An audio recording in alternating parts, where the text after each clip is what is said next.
आज आज आज आईटी वाला अगर आज छापा पड़ रहा है तो उसमें केंद्र सरकार का क्या विरोध? अगर भाई छापा पड़ने की एजेंसियां जा रही हैं तो उसका सहयोग करना चाहिए। आप ईमानदार हैं, आप हमारे मित्र बता रहे हैं कलम देने वाले हैं, कितना कलम दिया ये पूरा प्रदेश का अल्पसंख्यक जानता है कि कितना उन्हें विकास की धारा में समाजवादी पार्टी और आजम खान ने जोड़ने का काम किया और कितना उनका वोट लेकर उनको बेवकूफ बनाने का काम किया, ठगने का काम किया, ये पूरा प्रदेश जानता है। और इसका उदाहरण ही है कि आजमगढ़ और रामपुर में भारतीय जनता पार्टी के कमल के फूल को खिलाकर जनता ने सिद्ध किया कि हाँ कितना हुआ।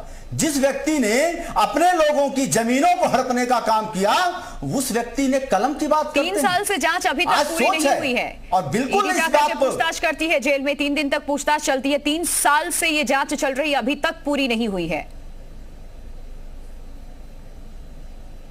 देखिए प्रिया जी, मैंने क्या कहा कि सरकार दुरुपयोग नहीं करेगी, सरकार बीच में इंटरफेयर नहीं करेगी।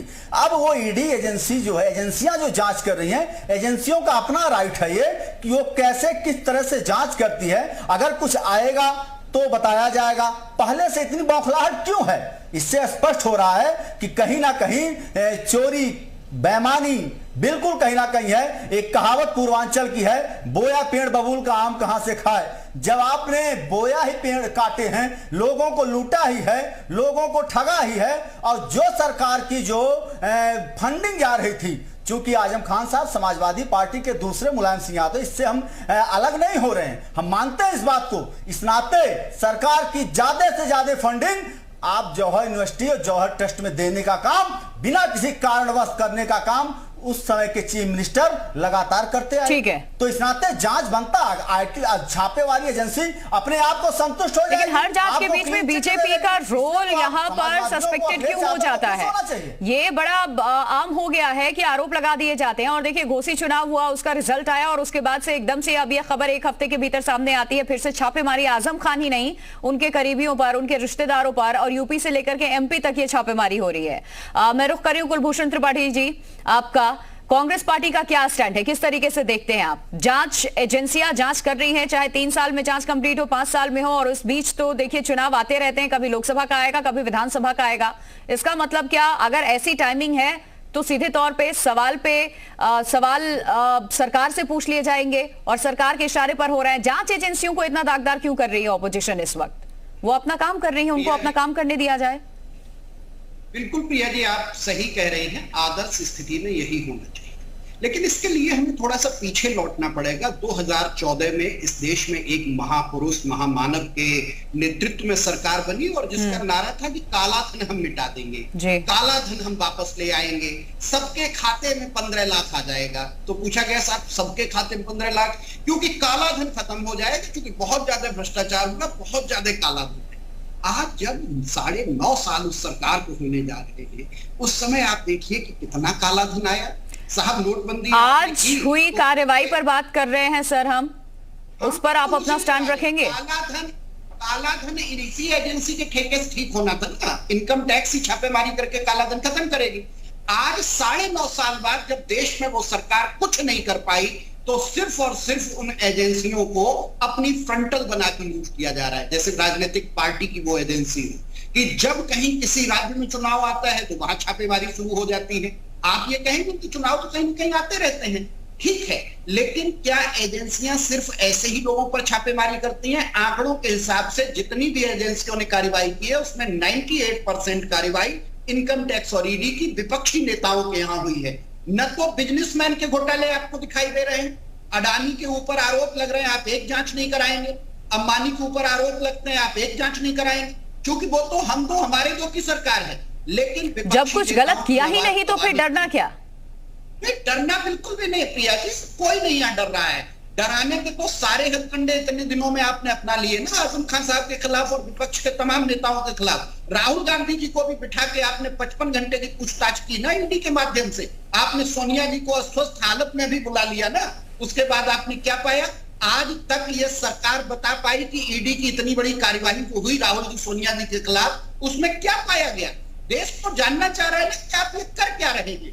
आपकी एजेंसियां सिर्फ और सिर्फ आपके बताए हुए इशारे पर चुनावी एजेंडे को पूरा कर रही हैं। एजेंसियों की क्रेडिबिलिटी को लेकर के आप यहाँ क्वेश्चन कर रहे हैं और जो ये एजेंसियां हैं स्वतंत्र जांच कर रही हैं उस पर आप ये आरोप लगा रहे हैं कि सरकार के इशारों पर ये सब कुछ हो रहा है। बिल्कुल भी प्रिया जी स्वतंत्र जांच नहीं कर रही हैं। पूरी तरह से केंद्र सरकार ने इन एजेंसियों को, मोदी सरकार ने इन एजेंसियों को अपनी चुनावी पार्टी की तरह यूज करना शुरू कर दिया है। इसीलिए 9.5 साल में देश में सर अगर आप सत्ता में हैं, नहीं पकड़ा के सर अगर आप सत्ता में हैं तो फिर ये एजेंसियां निष्पक्ष होकर के जांच कर रही हैं। आपकी सत्ता नहीं है, कोई और सत्ता में है तो एजेंसियां उनके इशारों पर काम कर रही है। हर बार हमने ये देखा है। इतना आसान नहीं होता जितना आसान आप बता रही हैं। आप मुझे ये बताइए कि इस 9.5 साल की सरकार में इनकम टैक्स और ईडी ने जितनी कार्रवाइयां की उनके आंकड़े क्या हैं? आप उन्हें देखिए ना एक बार, कहां कार्रवाई हो रही और कब कब कार्रवाई हो रही। आप देखिए, जब हमारा कांग्रेस का रायपुर में अधिवेशन होने जा रहा था उससे 3 दिन पहले इनकम टैक्स ने रायपुर के जितने भी लोग थे, हमारी पार्टी के कोषाध्यक्ष, हमारी पार्टी के प्रदेश अध्यक्ष, मंत्रियों के यहाँ अधिकारियों, लगातार इनकम टैक्स की छापेमारी हुई क्योंकि अधिवेशन खराब करना था। उसके बाद वो कार्रवाई फिर कहां चली गई? अब यूपी में घोषित चुनाव हार गए हैं इंडिया से और दिख रहा है कि इंडिया की ताकत बढ़ती हुई चली जा रही, लेकिन आपत्ति काले विपरीत बुद्धि। मैं कहूंगा कि ईश्वर, मैं भगवान से प्रार्थना करूंगा अभी भोले बाबा इनको बुद्धि दे, सावन में इतना जो मैंने पूजा की उसका प्रताप इनको चला जाए कि इन्हें कम से कम ये बुद्धि आ जाए कि ऐसी कार्यवाहियों से जनता आज सचेत है, जानती है। ये ज्यादा जरूरी है कि सामने वाली पार्टी को, बीजेपी को, एनडीए को सद्बुद्धि आ जाए। INDIA गठबंधन इस वक्त इस पर फोकस करता नजर आ रहा है। ज्ञानेंद्र अर्कवंशी का मैं रुख कर रही हूं इसी सवाल के साथ क्योंकि टाइमिंग को लेकर के सवाल खड़े हो रहे हैं। और देखिए सत्ता पक्ष पे जो भी आरोप लग रहे हैं, लेकिन ये जो जांच एजेंसियां हैं जो स्वतंत्र होकर के जांच कर रही हैं उनकी क्रेडिबिलिटी को लेकर के सवाल खड़े किए जा रहे हैं कि सरकार के इशारों पर ये जांच हो रहा है। ये कितना बड़ा डेंट है? प्रिया जी, मैं सबसे पहले स्पष्ट कर दूं, ज्ञानेंद्र नाम है मेरा, ज्ञानेंद्र नहीं है। जी सर, मैं उसको ठीक करवाती हूँ जी। देखिए, भ्रष्टाचार मुक्त भारत के लिए ये तो जरूरी है कि एजेंसियां निष्पक्ष होकर, स्वतंत्र होकर अपना कार्य करें और वो कर रही हैं। आपको याद होगा 2013 में जो सुप्रीम कोर्ट ने किसके ऊपर टिप्पणी की थी कि ये CBI और ED वगैरह सब सरकार की तोता है। कौन सी सरकार थी? क्या इस शासनकाल के दौरान, जो 2 शासनकाल हो गए NDA के, उस दौरान कभी सुप्रीम कोर्ट ने या हाई कोर्ट ने ये टिप्पणी की है किसी एजेंसी को लेके? नहीं की है। आपने देखा होगा राफेल डील को, राफेल का जो मामला था, राफेल डील चिल्ला रहे थे, उसको ये सुप्रीम कोर्ट में लेके गए, उसे खारिज कर दिया। अब आते हैं समाजवादी पार्टी की तरफ। देखिए, समाजवादी पार्टी तो खुद चाचा सिपाही जी का एक वीडियो वायरल हो रहा है, आपने देखा होगा। वो खुद कह रहे हैं समाजवादी पार्टी गुंडों की, माफियाओं की पार्टी है। बेशक वीडियो थोड़ा पुराना है लेकिन वो खुद कह रहे हैं। ठीक, इसके अलावा भ्रष्टाचार जितने भी हुए हैं उसमें मैं सबसे पहले आ जाता हूं आजम खान जी के ऊपर। ये वही आजम खान जी हैं जो भारत माता को डायन कहते थे। ये वही आजम खान जी हैं जिनकी भैंस को जो अभी एक बात, लेकिन उनके इन बयानों से IT का तो कोई लेना देना नहीं है। इनकम टैक्स अपना काम कर रही है, छापेमारी कर रही है। बदजुबानी हर नेता आजकल करने लग गए हैं। हर मंच से जिसके जो जी में आता है वो संबोधित करते हैं। कांग्रेस की तरफ से भी बयान दिया जाता है बीजेपी वोटर्स के लिए कि राक्षस है। प्रिया जी, मैं सपा की तरफ से जो उनका बयान आया वो भी बता देता हूं कि ये जो कह रहे हैं कि चुनावों से पहले की ये प्रतिक्रिया है, तो मैं स्पष्ट कर दूं, अखिलेश जी का भी बयान आया कि सत्ता कमजोर होती है और फलाना ढिकाना, तिलमिलाहट है इनकी अपनी।